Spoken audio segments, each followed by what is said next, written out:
Hi everyone. तो कल के वीडियो में जैसा कि मैं कह ही रहा था कि बवूमा का क्रीज पे होना बहुत ज़रूरी है, तो द सेम थिंग हैपेंड। जैसे ही बवूमा आउट हुए, साउथ अफ्रीकन टीम ने एक सडन कोलैप्स देखा और 138 पे ऑल आउट हो गई। तो खैर, शुरू से अगर शुरू किया जाए तो साउथ अफ्रीकन टीम बल्लेबाजी कर ही रही थी। 30 फॉर 4 हो चुका था। The captain of South Africa Temba Bavuma was in on the crease alongside David Bedingham, और धीरे धीरे उन्होंने अपनी पारी को आगे बढ़ाना शुरू किया। और तेम्बा ने कुछ काफ़ी ग्लोरियस शॉट खेले towards the extra cover and towards the mid wicket. तो और काफ़ी ऐसे शॉट्स खेले कि जो है साउथ अफ्रीकन टीम ने एक स्टेटमेंट के तौर पे, स्पेशली जब कैप्टन आपके ऐसा शॉट्स खेलते हैं टूवर्ड्स द ऑस्ट्रेलियन बॉलर्स, कहीं ना कहीं जो पैट कमिंस को एक पुल पे इधर 6 मारा था, तो that was really amazing to watch. और थोड़ा सा धीरे धीरे ऑस्ट्रेलियन बॉलर्स बैकफुट पे आना शुरू हो गए थे जैसे जैसे पारी आगे बढ़ रही थी तेम्बा बवूमा और ड्यूड बैडिंगम की। बट एक स्पेक्टैकुलर कैच पकड़ते हैं मार्नस लबुशेन तेम्बा बवूमा का, जो कि शायद कोई और नॉर्मल फील्डर होता तो ऑब्वियसली वो 4 के लिए जा रही थी गेंद। पावरफुल शॉट मारा था एक ड्राइव पे चौके के लिए, लेकिन मानस लबुशेन ने हवा में ही आई थिंक झूलते हुए जिस तरीके से शॉट उस कैच को एग्जीक्यूट किया, that was really commendable. But वहीं से कहीं ना कहीं साउथ अफ्रीका का कोलैप्स दिखाई देने लगा था, क्योंकि उसके बाद आने वाले बल्लेबाज थे काइल वियर ने। उनको भी थोड़ा सा बड़ी मैचों का उतना एक्सपीरियंस है नहीं, और you never know that South Africa been South Africa कब क्या कर जाएं। तो वही हुआ कि ड्यूड बैडिंगम को भी ज़्यादा एक्सपीरियंस था नहीं एंड काइल वियरने को भी ज़्यादा एक्सपीरियंस था नहीं, एंड यही दो उसके बाद आफ्टर तेम्बा गॉट आउट यही दो ऐसे बैट्समैन थे जो रिकॉग्नाइज्ड बैट्समैन थे। बाकी आने वाले तो Marco Jansen also comes in as an allrounder और थोड़ी बहुत बैटिंग कर लेते हैं, and Keshav Maharaj is also allrounder ही कह सकते हैं, थोड़ी बहुत बैटिंग वो भी कर लेते हैं। बट उसके बाद तो खैर, बट इतना नहीं आप इन दोनों से या टेल एंडर से एक्सपेक्ट करेंगे कि ये 3 या 4 टेल एंडर्स मिलके जो है 100+ रन की पार्टनरशिप कर दें और 100+ रन बना दें। तो सबसे ज़्यादा जिम्मेदारी बैडिंगम और काइल वियरने को ही लेनी थी, बट दोनों भी वियरने बैडिंगम ने तो फिर भी पारी को थोड़ा सा आगे बढ़ाने की कोशिश करी, बट काइल वियरने तो आते ही चले गए। तो इस कारण एक सडन कोलैप्स होता है फ्रॉम 30 फॉर 4 से धीरे धीरे पारी को आगे बढ़ाते हुए 92 पे 5 लेकर गए। एंड उसके बाद वही हुआ जो ऑस्ट्रेलिया के साथ हुआ था पहली इनिंग में कि 67 for 4 to 192 for 5, then after that 212 all out. Same thing happened with South Africa also. तो and also the credit goes to the Pat Cummins, what a captain. And शायद इस जनरेशन के अगर ग्रेटेस्ट कैप्टन्स की बात की जाए तो undoubtedly after MS Dhoni and I think PAT Cummins का नाम शामिल हो जाएगा इस एरा के ग्रेटेस्ट कैप्टन्स में। तो पैट कमिंस ने वो साबित करके दिखाया है, स्पेशली जो वो बड़े ओकेजन्स पे खड़े हो जाते हैं। एंड एक चीज़ तो है पैट कमिंस की कि he is the man of his words, और मैन ऑफ हिज वर्ड्स, और जिस तरीके से वो बड़े सिचुएशंस को ओकेजन्स का इंतज़ार करते हैं स्टेप अप करने के लिए, तो कल उन्होंने फिर से वही चीज़ साबित करके दिखा दी है। अराउंड 20 अराउंड सबसे आई थिंक WTC फाइनल की बेस्ट बॉलिंग परफॉर्मेंसेज में उनका नाम दर्ज हो गया है, 28 रन एंड 6 विकेट्स। तो वो उन्होंने करके दिखा दिया है। अलॉन्ग साइड मिचेल स्टार्क ने भी काफ़ी बेहतरीन साथ दिया है जॉश हेजलवुड के साथ, और तीनों ट्रायों ने दिखा दिया है why they are the greatest pacers of Australia during this period.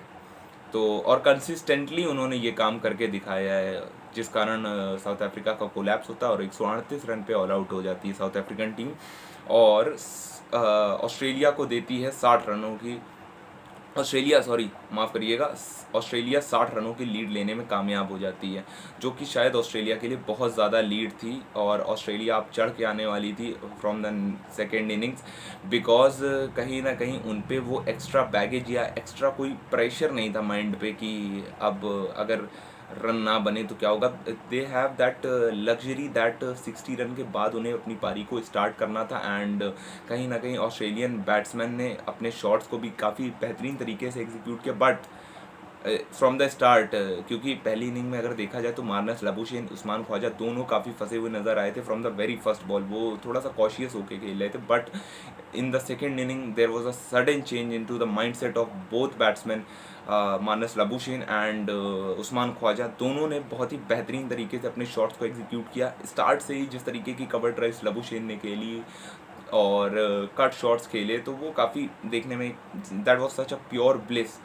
And धीरे धीरे थोड़ा सा पारी को आगे बढ़ाते गए, बट उसके बाद शुरू होता है ऑस्ट्रेलिया का भी sudden collapse and the kudos to again Kagiso Rabada and Marco Jansen. But इस इनिंग में सबसे बड़ा इनिंग में साउथ अफ्रीकन बॉलिंग का सबसे बड़ा डिफरेंस ही यही था कि जो मार्को यानसन और कगिसो रबाडा के अलावा आई थिंक जो लुंगी एनगेडी ने स्टेप अप किया वो काफ़ी एक बेहतरीन था, क्योंकि पहली इनिंग में कहीं ना कहीं साउथ अफ्रीका अगर लैग कर रही थी तो मार्को यानसन और कगिसो रबाडा के स्पेल्स जब समाप्त होते थे अपने लंबे लंबे स्पेल्स के बाद, उन्हें जब रेस्ट की ज़रूरत होती थी, देन जब सेकेंड चेंज मुल्डर और लुंगी एनगेडी आते थे तो कुछ ऐसी खासा बॉलिंग हो नहीं रही थी। उन्होंने डाउन द लेग काफ़ी गेंदबाजी करी थी, बट इस इनिंग में अगर देखा जाए तो लुंगी एनगेडी ने काफ़ी अपनी लेंथ को एडजस्ट किया और काफ़ी बेहतरीन तरीके से अपनी पारी को मतलब बॉलिंग को जो है एग्जीक्यूट किया, जिस कारण ऑस्ट्रेलियन बैट्समैन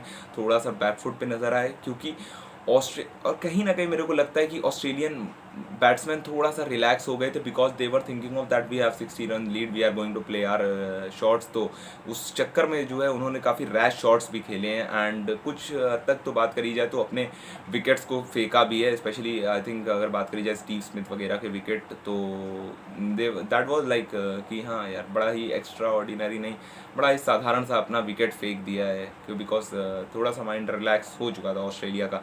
एंड इसी का एडवांटेज लिया है साउथ अफ्रीकन टीम ने कि उनको कुछ ऐसा बड़े रनों से जो है लीड नहीं लेने दी है। एंड अराउंड 218 फॉर 8 अभी खेल रही है ऑस्ट्रेलियन टीम, और अगर धीरे धीरे साउथ अफ्रीका टीम कहीं ना कहीं 240 के अंदर समेटने में कामयाब हो जाती है ऑस्ट्रेलियन टीम को, तो उनके लिए obviously the chase is on. But जैसा कि मैंने पहले भी कहा था, you never no Africa being Africa, उनके कौन सी परफॉर्मेंस आने वाली है उन्हें भी नहीं पता, स्पेशली फाइनल्स का जब समय हो तो कई कोलैप्स भी कर सकते हैं। तो ऐसा कोलैप्स करेंगे कि फिर लगेगा कि क्या ही किया है, तो वैसा भी कर सकती है। And south Africa can chase this target also, अगर 240 के अंदर कहीं ना कहीं कंटेन करने की कोशिश में कामयाब हो जाती है। बट जैसा कि आप देख ही रहे होंगे कि मिचेल स्टार्क खूंटा गाड़ के खड़े हो चुके हैं नाथन लियोन के साथ। एंड जो भी लोग मिचेल स्टार्क को एज एन बैट्समैन अंडररेट करते हैं, दे शुड नो कि मिचेल स्टार्क ने काफ़ी बेहतरीन पारियां खेली हैं, स्पेशली डाउन द ऑर्डर आके टेलेंडर्स के साथ। जिस तरीके से उन्होंने कभी कभी लंबे लंबे छक्कों के लिए भी जाने जाते हैं कि एक आधा हिट निकाल ही देते हैं, तो मिचेल स्टार्क को भी ज़्यादा अंडररेट करने की ज़रूरत नहीं है। वो अभी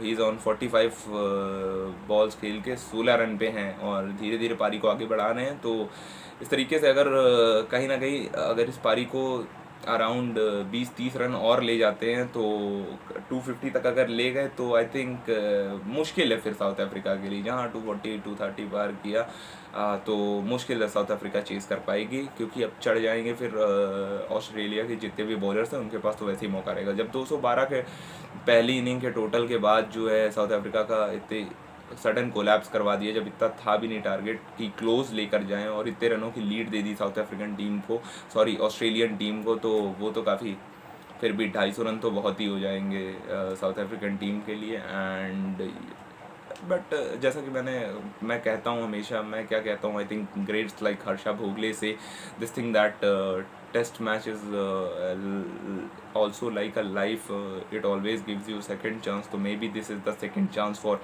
साउथ अफ्रीकन टीम, और उसको अगर यूटिलाइज़ करके अपने इस जिंक्स को तोड़ें कि जो उनके आईसीसी ट्रॉफी का एक सूखा चला आ रहा है इतने सालों से, उसको तोड़ें तो एक दिल से खुशी होगी। एंड होता ही है कि ऑस्ट्रेलिया जब हारती है एक अलग से खुशी मिलती है, specially being an Indian cricket fan. And yeah, that's it for today, and thank you for watching the video, और do like, share and subscribe और comment करो और viral कर दो इस वीडियो को। That's all, bye bye।